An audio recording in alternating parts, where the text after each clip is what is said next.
Il était une fois, dans le petit village de Garoua-Boulaye, une légende qui hantait les esprits des habitants depuis des générations.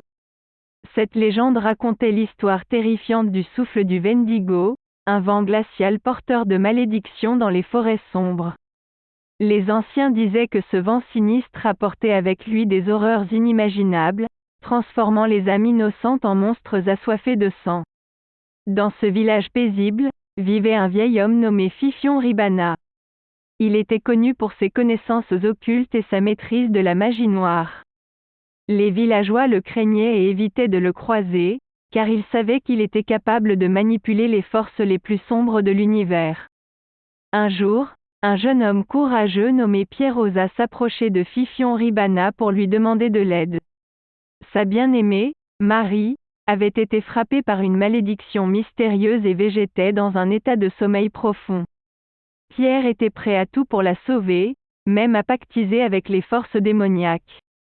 Fifion Ribana accepta d'aider Pierre, mais à une condition. Il devrait se rendre dans la forêt sombre, là où le souffle du Wendigo régnait en maître, et récupérer une plume magique d'un oiseau mythique. Cette plume était la clé pour briser la malédiction qui pesait sur Marie. Pierre se prépara pour son voyage, armé de courage et de détermination. Il pénétra dans la forêt sombre, où les arbres semblaient se tordre et murmurer des incantations maléfiques. Le vent glacé lui glaçait les os, mais il continua d'avancer, guidé par l'espoir de sauver sa bien-aimée. Au bout de plusieurs jours, Pierre atteignit enfin le repère de l'oiseau mythique. C'était une créature majestueuse avec des plumes d'un blanc éclatant. Pierre s'approcha lentement, craignant de perturber l'oiseau et de provoquer sa colère. Avec une habileté diabolique, Pierre réussit à saisir la plume magique sans alerter l'oiseau. Il retourna ensuite au village, où Fifion Ribana l'attendait avec impatience. Le vieil homme utilisa la plume pour délivrer Marie de sa malédiction, la ramenant à la vie. Cependant, ce n'était pas la fin de l'histoire. Le souffle du Wendigo n'était pas prêt à relâcher sa prise sur le village. Il se déchaîna avec une violence inouïe, provoquant des tempêtes dévastatrices et des épidémies mortelles. Les villageois étaient terrifiés, cherchant désespérément un moyen de mettre fin à cette malédiction. Pierre, Marie et Fifion Ribana se réunirent pour trouver une solution. Ils réalisèrent que le souffle du Wendigo était alimenté par la peur et la colère des habitants.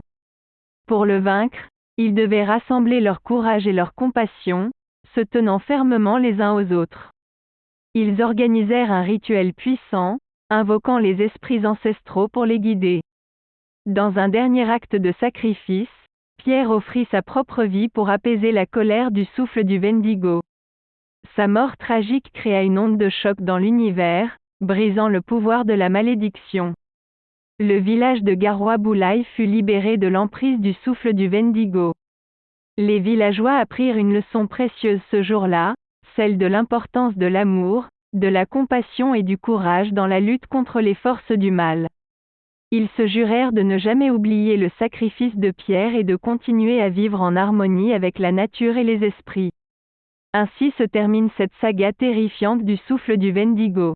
Cette histoire nous rappelle que même dans les ténèbres les plus profondes, la lumière de l'amour et de l'espoir peut triompher.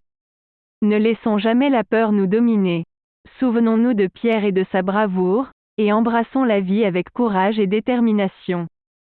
Si vous avez aimé cette histoire, n'oubliez pas de vous abonner à notre chaîne YouTube pour plus de récits ensorcelants et de légendes fascinantes. Point.